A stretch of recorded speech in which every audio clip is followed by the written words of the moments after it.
Rasa gelisah, sudah cukup merasa tersiksa, semua larinya. Penolong siapa yang bisa menolong kita?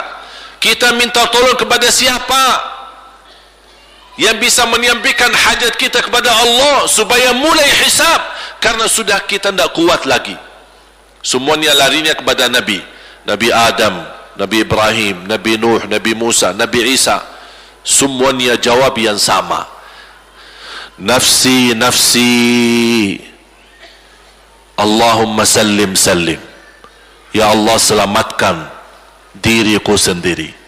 Tak ada yang urus anak, isteri, suami, keluarga, apalagi manusia lain. Sama keluarganya saja dia lari.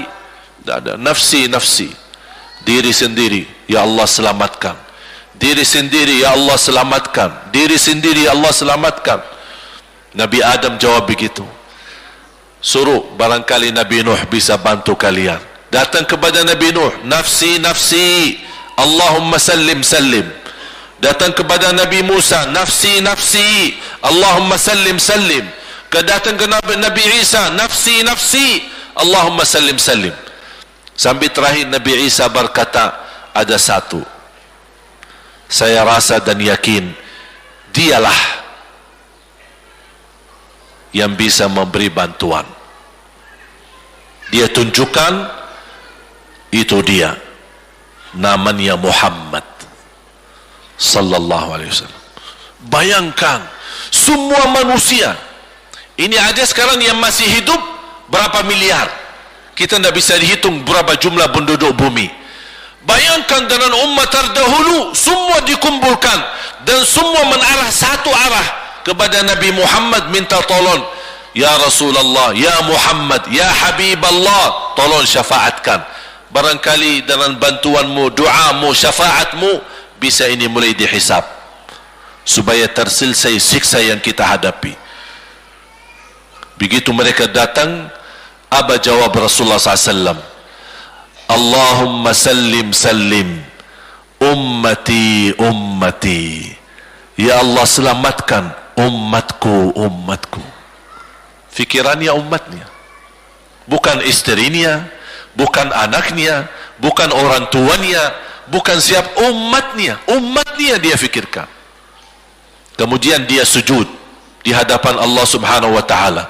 Kata Rasulullah, di saat itu aku bersujud, Allah gerakkan lidahku untuk memuji Allah dengan kata-kata pujian yang tidak pernah makhluk pun sebelumnya sebutkan pujian itu.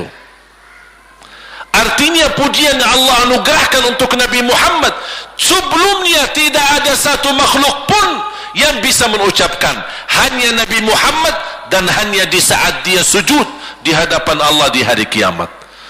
Allah biarkan beberapa lama, habis itu Allah berkata, ya Muhammad,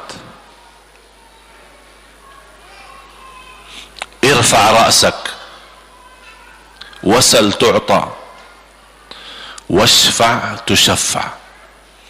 Ya Muhammad, angkatlah kepalamu dan silahkan minta apapun, aku berikan. Silahkan beri syafaat kepada siapapun, aku terima syafaatmu. Langsung dia berkata, ya Allah, kasihan manusia, mohon segera dihisab.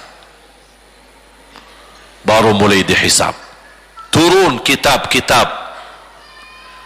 Ada yang mengambil kitabnya dengan tangan yang kanan, itulah bahagia.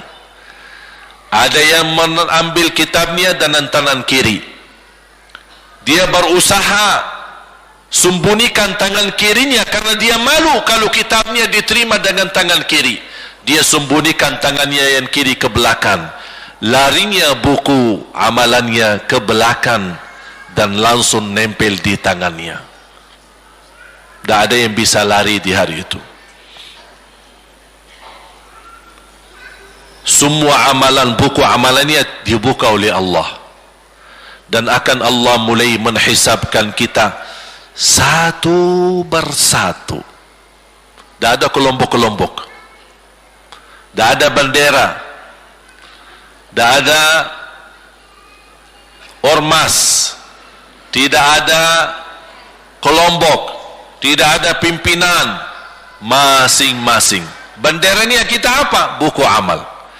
Dan Allah manggil kita bernama satu-satu. Ibu, sini. Datang. Kata Rasulullah sallallahu alaihi wasallam, yuhasibullahu al-abida laisa bainahu wa bainahu turjuman. Allah akan hisab hamba-hambanya satu demi satu, bersatu-bersatu, dan tidak ada penerjemah. Jadi tidak bagi terjemah, translate. Ya Allah, saya tidak mengerti bahasa Arab, saya tidak mengerti bahasa, ya Allah, gimana ini, saya butuh translate atau acara supaya bisa bantu saya lulus dari hukum. Tidak ada.